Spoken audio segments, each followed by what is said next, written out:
ស្ដីបងប្អូនអរគ្នាថ្ងៃនេះខ្ញុំដើរលេងទៀតហើយឥឡូវខ្ញុំមកដល់ជាយសៀមរាបអញ្ចឹងចាំទស្សនាវីដេអូរបស់ខ្ញុំទាំងអស់គ្នាស្ដាប់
ដើរលេងនៅសៀមរាបអញ្ចឹងបងប្អូនទាំងអស់គ្នាចាំតាមដានទស្សនាបន្តទៀត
ពេលនេះបងត្រូវការស្នេហាពេលមូខំប្រើប្រេងក្រឡាចំរៀងនេះធ្វើមិនតន់ដល់ចង់ជួបអូនក៏មិនតន់ដល់សម្រាប់យោដូសម្រាប់កត់បត់កាត់ឲ្យដឹងតែល្បីសាប់អូយឲ្យម៉ួយយកអេឡង់ផ្លងចំណាប់ស្ដាំកែងឆ្វេង5តុវារេយកទៅបាត់អូមួយ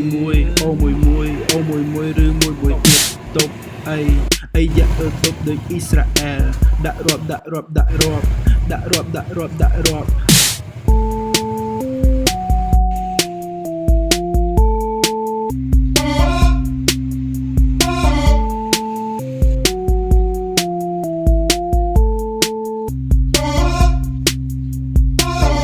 ពេលនេះបងត្រូវការស្នេហាពេលមូខំប្រើប្រេងក្រឡាចំរៀងនេះធ្វើមិនតន់ដល់ចង់ជួបអូនក៏មិនតន់ដល់ចូលឈីនំធីបមុនវាថៃភ្នែកមើលភ្នែកហើយចាំនិយាយធ្វើឲ្យបានធ្វើយកជ័យរកលុយបានគឺមានវ័យសួស្តីបងប្អូនអរគ្នាឥឡូវខ្ញុំមកដល់ផ្ទះវិញហើយបងប្អូនអរគុណដែលបានតាមដានទស្សនាវីដេអូរបស់ខ្ញុំតាំងពីដើមរហូតមកដល់ចប់ជម្រាបលាបាយបាយចូលឈឺនំធីបមុនវាថៃភ្នែកមើលភ្នែកហើយចាំនិយាយធ្វើឲ្យបានធ្វើយកជ័យរកលុយបានគឺមានវ័យ